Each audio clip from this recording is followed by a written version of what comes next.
नमस्कार, स्वामी news special में आपका स्वागत है। मैं आपके साथ हूं पवन अटारिया और सबसे पहले नजर अब तक की 10 बड़ी खबरों पर। Top 10 news sponsored by Bombay electronics, station road, Martindale bridge के सामने, अजमेर।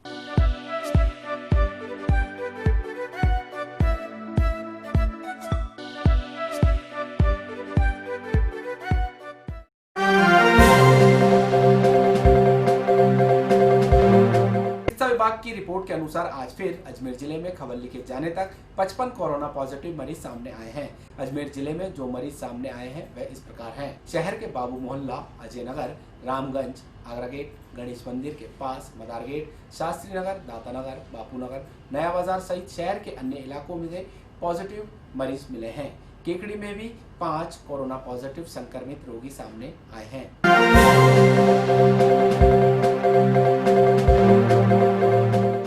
स्वामी न्यूज की खास पेशकश जनता की अदालत में आज वार्ड 53 से निर्दलीय पार्षद कृष्ण कुमार त्रिपाठी ने क्षेत्रवासियों और विपक्ष के सवालों के जवाब शानदार तरीके से दिए। स्वामी न्यूज के स्टूडियो से स्वामी ग्रुप के सीएमडी कंवर प्रकाश कृष्णानी चर्चा के दौरान त्रिपाठी ने पिछले 5 साल में कराए गए विकास कार्यों का लेखा जोखा रखा। वहीं वार्ड में पहुंचे स्वामी न्यूज की टीम ने क्षेत्रवासियों और कांग्रेस संगठन के कार्यकर्ताओं से त्रिपाठी के कार्यकाल के विषय में सवाल किए, जिसका त्रिपाठी ने जवाब दिया।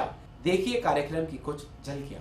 मैं त्रिपाठी जी की स्पेशलिटी ये बताता हूँ कि वो 5 साल से पार्षद थे। बिना पार्षद के रूप में वो सामाजिक कार्य था और फिर उसके बाद ये बीजेपी से, आरएसएस से इतने सालों से जुड़े, तो फिर भी देवनानी जी की गलती के कारण या भारतीय जनता पार्टी के कारण अपन ये मान सकते हैं कि उनको टिकट नहीं दिया गया।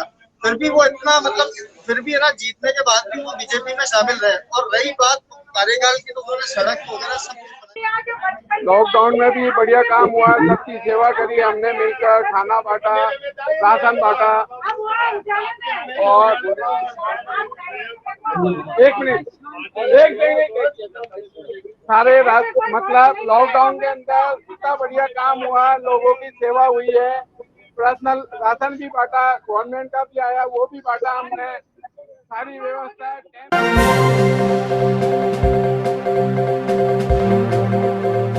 नसीराबाद का आर्मी हवलदार बनकर फर्जी युवक ने सैनिटाइजर के व्यापारी के साथ 1 लाख रुपए की ऑनलाइन ठगी कर डाली। पीड़ित व्यापारी ने शादी ठग के खिलाफ अलवरगेट थाने में मुकदमा दर्ज कराया है। अलवरगेट थाने के सब इंस्पेक्टर दातार सिंह मेड़तिया ने बताया कि कुंदन नगर निवासी महेश तोशनीवाल, जो कि सैनिटाइजर का व्यापार करते हैं, उनके पास फर्जी आर्मी हवलदार मंजीत सिंह के नाम से ठग का फोन आया और उसने सैनिटाइजर मंगवाने की बात कही, जिस पर ठग द्वारा दिए गए क्यूआर कोड को व्यापारी महेश तोशनीवाल ने स्कैन कर लिया और उसके खाते से 1 लाख रुपए निकल गए। पीड़ित व्यापारी की रिपोर्ट पर अलवरगेट थाना पुलिस ने ठग के खिलाफ मुकदमा दर्ज कर जांच शुरू कर दी। दिनांक 26/8/2020 को श्री महेश तोशनीवाल निवासी कुंदन नगर ने एक थाना जब्त रिपोर्ट पेश की कि 26/8 को मेरे मोबाइल फ़ोन पर एक नंबर से फ़ोन आया, जिसने अपने आप को नसीराबाद आर्मी में हवलदार मंजीत सिंह होना बताकर सैनिटाइज़र का ऑर्डर दिया। चूँकि मैं सैनिटाइज़र का व्यवसाय करता हूं और नसीराबाद आर्मी इसका रेगुलर मेरा बिजनेस है, तो इसके ऑर्डर देने पे उसने कहा कि ठीक है, हम एडवांस पेमेंट भिजवा देते हैं। तो उसने मेरे अकाउंट की जानकारी ली और मेरे को व्हाट्सएप पर कोड भेजा और जिसको उसके कहे अनुसार मैंने स्कैन किया।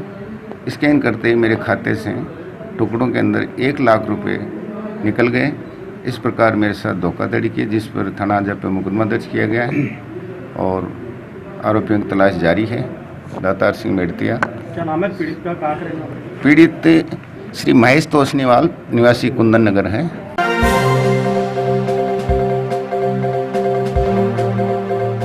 अजमेर में एक बार फिर चोरों ने मोबाइल की चोरी में चोरी का प्रयास किया, जो असफल रहा, लेकिन वारदात सीसीटीवी कैमरे में कैद हो गई, जिसमें साफ दिख रहा है कि युवक किस तरह मोबाइल शॉप पर ताला तोड़ते हुए प्रयास कर रहे हैं। गनीमत रही कि चोर मोबाइल शॉप का ताला नहीं तोड़ पाए, वरना दुकान में रखे रुपए और अन्य सामान सहित मोबाइल चोरी हो जाते। मोबाइल की दुकान पर चोरी की असफल वारदात 2 आरोपी जो कि ताले तोड़ते हुए सीसीटीवी कैमरे में कैद हो गए। पीड़ित दुकान मालिक ने बताया कि 2 चोर जो कि चोरी की वारदात करने आए थे, उन्होंने शटर के 2 ताले तो तोड़ दिए, मगर सेंटर लॉक उनसे नहीं टूटा। वरना दुकान में रखा सारा सामान चोरी हो जाता। चोरी की सूचना पर पहुंची कृष्णगंज थाना पुलिस ने चोरों के खिलाफ मुकदमा दर्ज कर जांच शुरू कर दी। हमारी दुकान लोहागल JMB मोबाइल है। रात्रि की तरह हम रोज हमेशा घर जाते हैं, तो रात में इसमें ताले तोड़ने का प्रयास किया गया। तो हमने सुबह, हमारे बड़े भैया है वो आते हैं यहाँ पे रोजाना की तरह, उन्होंने बोला ताले टूटे हुए हैं। तो मैं शॉप पर आया, देखा तो सारे ताले टूटे हुए पड़े, लेकिन ताले मजबूत होने के कारण ताले टूटे नहीं। तो इसलिए, और CCTV कैमरे में 2 जने आ रहे हैं और सेंटर लॉक एक टूट चुका है और एक नहीं टूटा है। इसकी वजह से चोरी का प्रयास किया गया, लेकिन चोरी नहीं हुई।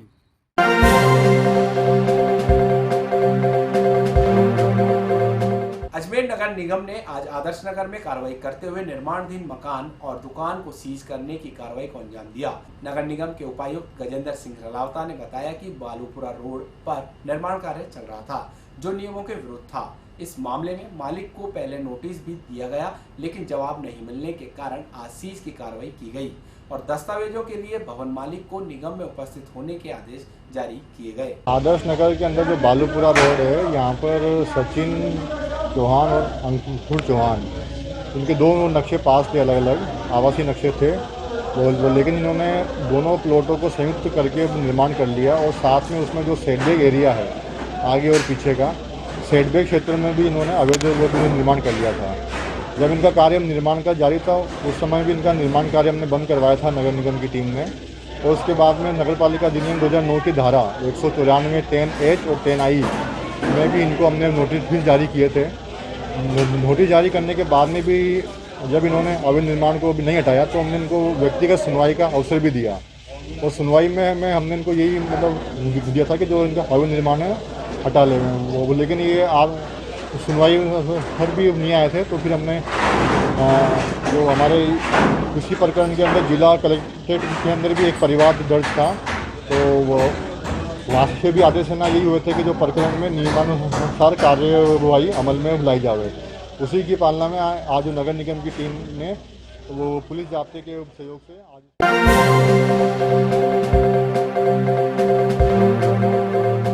अजमेर के मदार गेट स्थित होटल सचेती पर आज निजी बैंक की ओर से कार्रवाई की गई। बताया गया कि होटल मालिक पर निजी बैंक का 5 करोड़ का लोन बाकी चल रहा है, जिसकी किस्तें नहीं चुकाई जा रही, इसलिए होटल को सीज करने की कार्रवाई की गई। कार्रवाई के दौरान स्थानीय पुलिस जाब्ता भी साथ रहा। वहीं होटल मालिक ने बिना नोटिस दिए कार्रवाई करने का आरोप लगाया है।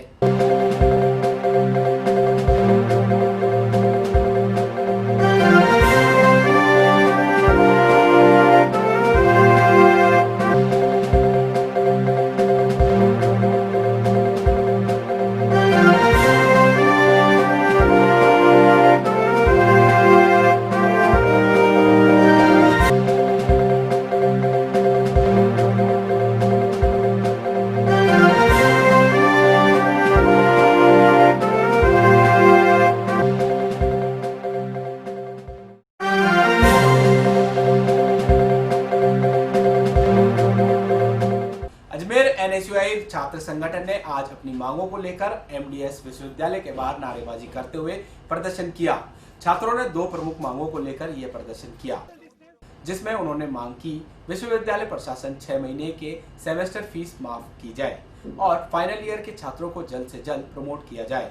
नारा छात्रों ने इस दौरान रास्ता जाम करने की भी कोशिश की, जिसके बाद सिविल लाइन थाना पुलिस मौके पर पहुंची और छात्रों को रास्ते से हटाया। आज अजमेर NSUI द्वारा 2 प्रमुख मांगों को लेके हमारी प्रथम मांग है 6 महीने की सेमेस्टर फीस माफ़ की जाए, क्योंकि वर्तमान समय को देखते हुए, कोरोना के हालातों के देखते हुए आम आदमी की कमर टूट चुकी है। तो सरकार से हमने मांग रखी है कि 6 महीने की सेमेस्टर फीस माफ़ की जाए। दूसरी हमारी मांग है जो छात्र छात्रा हैं, फाइनल ईयर के हैं, MA के हैं, उन छात्र छात्राओं को सरकार जल्द से जल्द प्रमोट करे। वर्तमान स्थिति को देखते हुए आए दिन कोरोना के केस किस तरह बढ़ रहे हैं, इसको देखते हुए सरकार से हमने मांग रखी है कि सांकेतिक रोड जाम करके हमने सरकार से मांग रखी है कि जल्द से जल्द तमाम छात्र छात्राओं को आप प्रमोट करें। इस मांग को लेकर आज हमने VC सर को ज्ञापन दिया है और VC सर ने हमें आश्वासन दिया है जल्द से जल्द 31 तारीख तक ये जो भी हमारी NSUI की मांगे हैं ये सरकार तक रखेंगे और जल्द से जल्द हमें इस मांगों को पूरा करेंगे।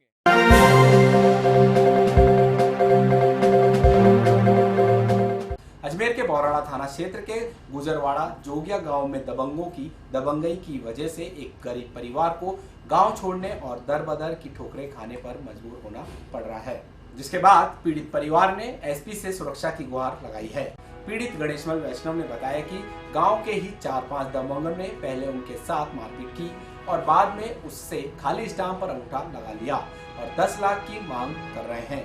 पैसे नहीं देने पर परिवार को जान से मारने की धमकी दे रहे हैं, जिसकी वजह परिवार के घर के ताले लगाकर इधर उधर भटकना पड़ रहा है।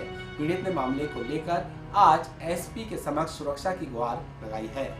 अरे कहाँ से आए हो, क्या समस्या है? मैं किशनगढ़ से लंबारी सिंह जा रहा था सर। वहाँ रास्ते में आड़े पर के मेरे 3 आदमी तुम्हारे गांव के जो नाम दर्ज करा रखा है मैंने, एक पीपरोली का शंकर सिंह, ये आड़े पर के मेरे को उठा के ले गए रिवाल्वर दिखा के, फिर एक स्टाम्प पर साइन करवाया उन्होंने। फिर दूसरे दिन मकान पर ताले वाले जड़ दिए, ज़मीन को बाली खेती कब्जे में कर लिया, बच्चों को धमकाया, जो बच्चे रात को निकल के भाग गए वहाँ से। मैं मेरी जान बचाते 10-11 महीने से बाहर ही भटक रहा हूँ। कौन सा गांव है? गुजरवाड़ा जोगिया। कितनी परेशानी हुई आप? आपको परेशान 10 महीने से परेशान हो रहा हूँ, ना कोई सुनाई हो रही है हमारी। फिर सीएम साहब को भी दिया मैंने एक चिट्ठी, फिर उसके बाद में मेरे को फ़ोन करके बुला लिया थाने में, फिर मेरे को छोड़ने ही नहीं गए बच्चों को गाँव में। तो अभी आप गाँव नहीं, वहाँ मेरी पूरी पीछे जान को खतरा है, आप पीछे फिर रहे हैं, ढूंढ रहे हैं मेरे को चारों तरफ। कितने जन है, कौन है, क्या नाम है? ये गंगा सिंह है, लक्ष्मण सिंह है, गिरधर सिंह और पीपरोली का शंकर सिंह। क्या नाम जाने आपको? हाँ, तो क्या क्या जमीन मतलब कब्जा किया? जमीन पर मकान पर कब्जा।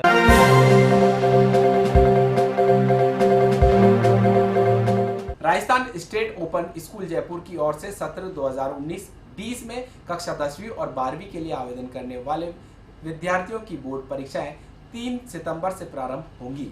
परीक्षा की तैयारियों को लेकर आज सभी संस्था प्रधान और परीक्षा प्रभारियों से अटल सेवा केंद्र में वीसी के माध्यम से संवाद किया गया। जिला शिक्षा अधिकारी माध्यमिक देवी सिंह कछावा ने बताया कि इस परीक्षा में किसी भी प्रकार का परिवर्तन Rajasthan state open school Jaipur से कोविड-19 के चलते नहीं किया गया है। स्टेट ओपन की परीक्षाएं जो 3 सितंबर से लेकर के 22 सितंबर और 3 सितंबर से 26 सितंबर स्टेट ओपन का जो कक्षा 10 और 12 की परीक्षाएं होती हैं, उस परीक्षाओं के संदर्भ में निर्देशन देने के लिए वीसी का आयोजन किया गया था। और उसी क्रम में अजमेर शहर के जितने भी सेंटर्स हैं स्टेट ओपन के, वो संस्था प्रधान और उनके परीक्षा प्रभारी अभी यहाँ उपस्थित होकर के उन्होंने वीसी में भाग लिया। इसी प्रकार अजमेर ज़िले के अन्य जो अटल सेवा केंद्र हैं, वहाँ पे पूरे ज़िले के संस्था प्रधान जो कि परीक्षा केंद्र के केंद्राधीक्षक हैं और परीक्षा प्रभारी हैं, उन्होंने इस वीसी में भाग लेकर के जो स्टेट ओपन की आगामी परीक्षाएं हैं उसके मार्गदर्शन को सुना और उसके अनुरूप कार्रवाई की। तो कैसे शुरुआत की जाएगी? जो ओपन परीक्षा होने वाली है 2004 में, तो उसमें कैसे बच्चों का देखा जाएगा? इस बार इस डिस्टेंसिंग और कोविड-19 को देखते हुए विशेष रूप से जो ऑनलाइन मार्किंग करके और उसके ऑनलाइन ही मार्क्स चढ़ाए जाने हैं, जो पहले ओएमआर सीट पे भर करके भेजा जाता था, विशेष रूप से यही परिवर्तन है। बाकी परीक्षाएं तो जो इंस्ट्रक्शंस हैं डिस्टेंसिंग को मेंटेन करते हुए, उसी प्रकार से वो परीक्षाएं आयोजित की जाएंगी। राष्ट्रीय कवि संगम संस्था के तत्वाधान में अखिल भारतीय स्तर पर राष्ट्रीय कवि रामधारी सिंह दिनकर काव्य पाठ प्रतियोगिता का आयोजन किया जाएगा। प्रतियोगिता कनिष्ठ और वरिष्ठ 2 वर्गों में होगी। प्रतिभागी अपनी रचना का वीडियो संस्था द्वारा जारी लिंक पर वर्ग अनुसार 31 अगस्त तक अपलोड कर सकेंगे। संस्था के जिला अध्यक्ष ललित कुमार शर्मा ने बताया कि प्रतियोगी के प्रथम चरण में चयनित प्रतिभागियों का सेमीफाइनल 13 सितंबर को और फाइनल 23 सितंबर को होगा। राष्ट्रीय कवि मंच अखिल भारतीय एक संस्था है। आगामी 23 सितंबर को राष्ट्रीय कवि रामधारी सिंह दिनकर की जन्म शताब्दी है। उस पर 2 वर्गों में उन्हीं के द्वारा लिखित रचित जो कविताएं हैं उनका पाठन करना है। राष्ट्रीय कवि संगम की ओर से रामधारी सिंह दिनकर की शताब्दी जयंती 23 सितंबर को आयोजित की जाएगी। इस संदर्भ में एक बहुत विशाल स्तर पर, पूरे अखिल भारतीय स्तर पर काव्य पाठ प्रतियोगिता रखी गई है, जिसमें 11 वर्ष तक के बच्चे कनिष्ठ वर्ग में होंगे और 11 से बड़े होकर 18 वर्ष तक के बच्चे जो होंगे वो वरिष्ठ वर्ग में होंगे।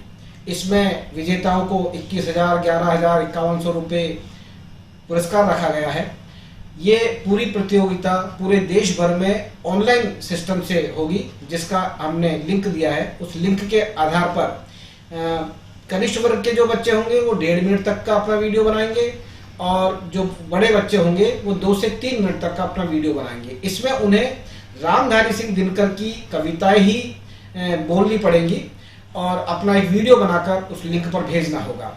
चूंकि रामधारी सिंह दिनकर ऐसे कवि रहे हैं जिन्होंने ओज में भी लिखा, हास्य में भी लिखा, जिन्होंने करुणा में भी लिखा, 9 रसों में जिन्होंने अपनी कविता लिखी, तो किसी भी बच्चे को यह समझने में या कोई दिक्कत नहीं आएगी कि वो किस भाषा।